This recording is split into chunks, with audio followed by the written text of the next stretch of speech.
Bueno, de todos estos números y estas decisiones conversamos a continuación con María Teresa Valenzuela, miembro del Consejo Asesor COVID-19. Doctora, ¿cómo está? Muy buenas tardes. ¿Cómo está, Matilde? Buenas tardes. Bueno, partamos por el tema del DEIS, porque tenemos después números positivos que conversar también. ¿Qué le parece que a partir de mañana conozcamos la cifra sumada ya de fallecidos, con lo que se va a producir un aumento bastante grande?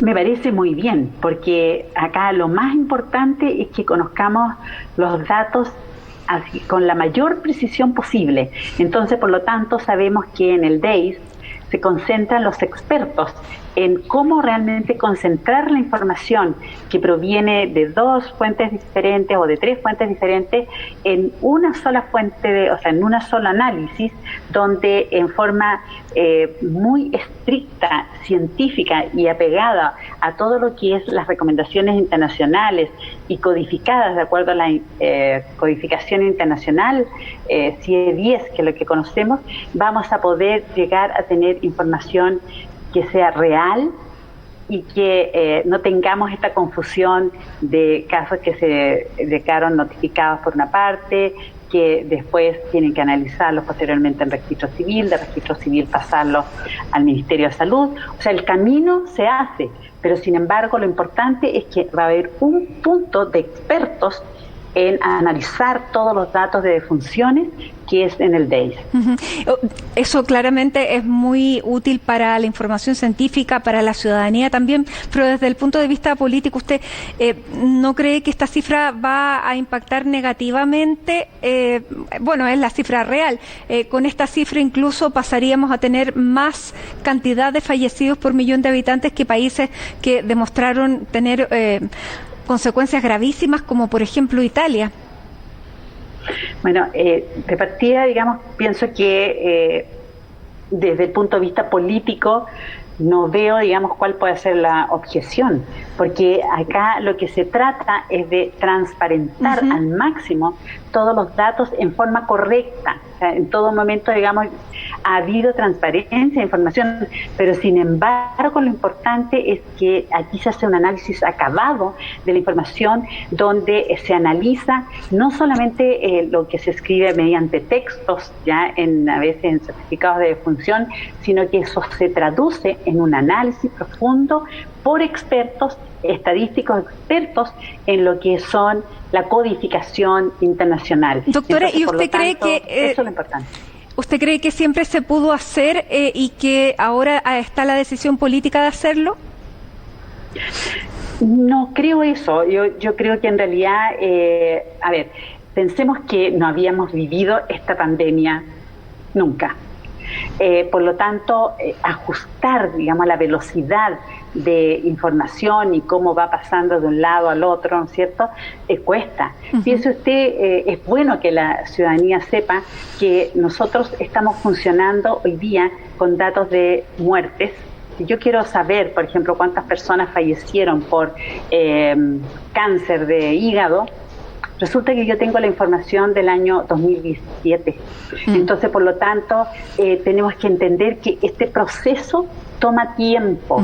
Y aquí lo que se ha hecho es un esfuerzo sobrehumano de acelerar al máximo y preocuparse fundamentalmente de esta enfermedad generada por COVID-19, de manera tal que se vaya sabiendo exactamente lo que va ocurriendo.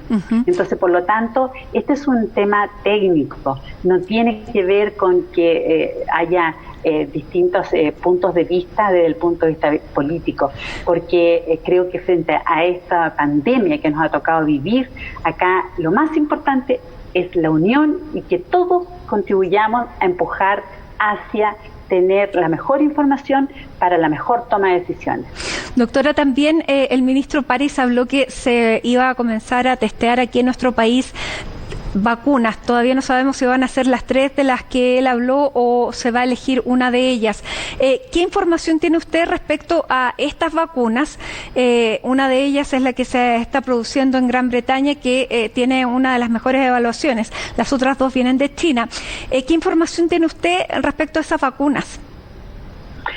Bueno, desde el Ministerio de Ciencias se generó un consejo que un consejo científico para que analice desde el máximo detalle, desde los estudios que se generan in vitro o en animales previo, digamos, a lo que pasen a la fase clínica, para después analizar fase 1, fase 2, fase 3, que vendría siendo la que tenemos todas las esperanzas puestas de que ingresen estas vacunas para poder realizar estos estudios de eficacia con los cuales podríamos medir cuánta capacidad tienen estas vacunas de disminuir esta infección en la población. Entonces, por lo tanto, aquí hay un análisis científico de cómo se producen estas vacunas, dónde se producen, qué efectos adversos producen.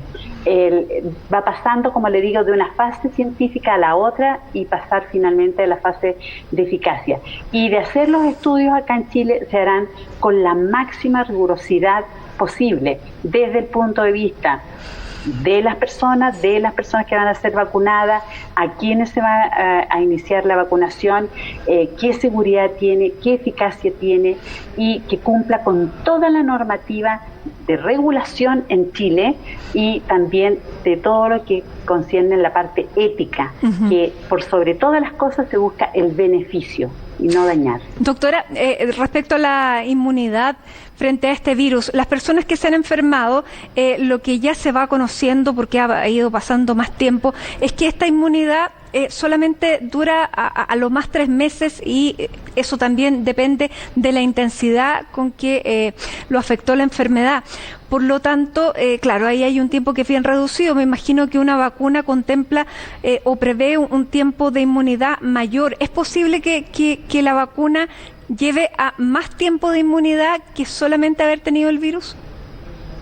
Por supuesto, se espera que obviamente la inmunidad sea más alta, pero le voy a explicar algo, Matilde, que resulta que lo que se está midiendo en estos momentos respecto a asintomáticos leves, asintomáticos graves, resulta que es fundamentalmente la inmunoglobulina G, que es un tipo de defensa que tiene nuestro organismo, ¿no es cierto?, cuando se encuentra frente a un agente infeccioso. Sin embargo, todavía no se tiene información potente respecto de la respuesta de los anticuerpos neutralizantes, que son ellos los que efectivamente son un verdadero cierre, bloqueo del receptor por parte del organismo, del individuo, a la entrada de este agente infeccioso. Y también faltan estudios que nos digan sobre esta inmunidad que es la más inmediata, por así decirlo, la que se produce a través de los inmunoglobulinas G. ¿Qué pasa con la inmunidad celular, la de memoria, la que perdura en el tiempo? De todas maneras, frente a estos agentes como coronavirus, como influenza, o sea, la verdad es que la experiencia dice que en general no existe información que perdure por más allá de 1 año o 2 años. Entonces, por lo tanto, sí, es una muy buena esperanza, muy buena esperanza. Matilde, y me deja compartirle una información, pero para que usted la tenga así como... Absolutamente, doctora.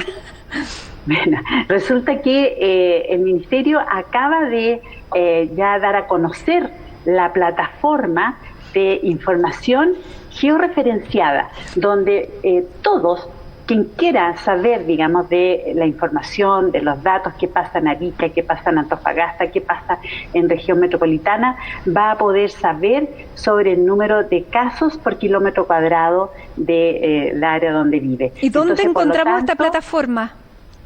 Y ahí yo, si gusta, le mando el link para que lo pueda acceder, pero como le digo, esta es un aporte, es una novedad y acaba de ser ya dada a conocer. Qué importante para el trabajo territorial, sobre todo, claro, para la georreferenciación y para las tomas de medidas a nivel local, porque como hemos dicho siempre, cuando lleguemos a la etapa de desconfinamiento, la verdad es que no se va a tomar a nivel nacional. Esto tiene que ser con datos más locales. Exactamente.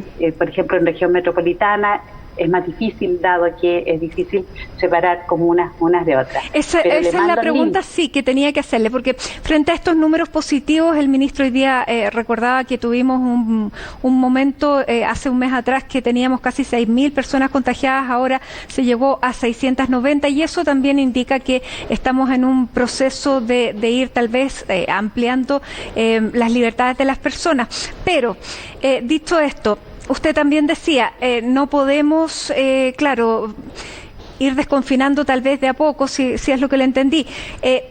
Una región como la metropolitana, que tiene tantas comunas y una realidad tan distinta en cada una de las comunas, ¿se puede desconfinar de a poco? Porque tal vez una comuna como Vitacura, como Lo Barnechea, pueda tener una tasa de positividad que es baja, pero otras comunas las tienen muy altas, y como tenemos esta segregación y las personas tienen que moverse de una comuna a otra para ir a trabajar, se podría volver a producir el contagio.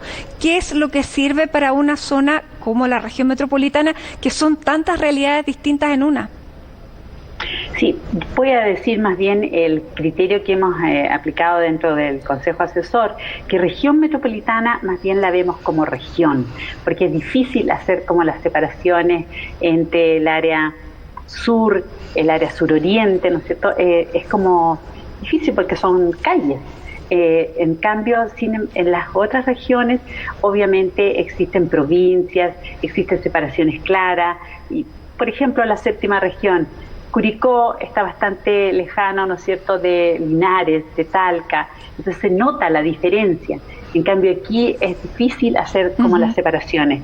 Pero lo más importante de todo es que tenemos que seguir viviendo con todas estas buenas costumbres que creo que se han ido implementando la gran mayoría de las personas, porque si bien es cierto, región metropolitana en un momento determinado llegó a tener en casos activos prácticamente el 90% de casos activos, hoy día tiene el 48%. Entonces, por lo tanto, significa que ha habido algún cambio en lo que es la movilidad, que era algo que mal, o sea, yo creo que algo que hemos hecho mal como ciudadanos, el tema que esa desesperación por salir y no poder comprender que en todas esas salidas se corre riesgo, ya sea de infectarse o, si la persona está infectada, infectar al resto. Entonces, por lo tanto, las medidas de autocuidado siguen siendo las mismas: mascarilla, lavado de manos, distanciamiento social, que creo que es una de las cosas que más nos cuesta cumplir. Así es.